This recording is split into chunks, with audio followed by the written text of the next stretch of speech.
ette taas Tahirovilt, kui mitu korda, nüüd Tahirov saab ka joosta, Päring röövab tagasi, sööt tuleb ka, sööt veel jätke, nüüd on halb olukord, aga meie õnneks läheb puude pikaks ja nüüd on tõesti halb ja see on kohe väga halb.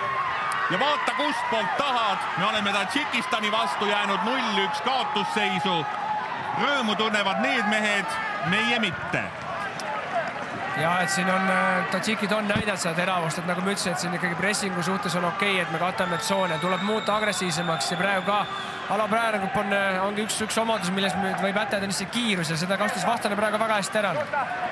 Alustas Vasiljev seda olukorda ja nüüd siis Vasiljev ise saab paremaga lüüa.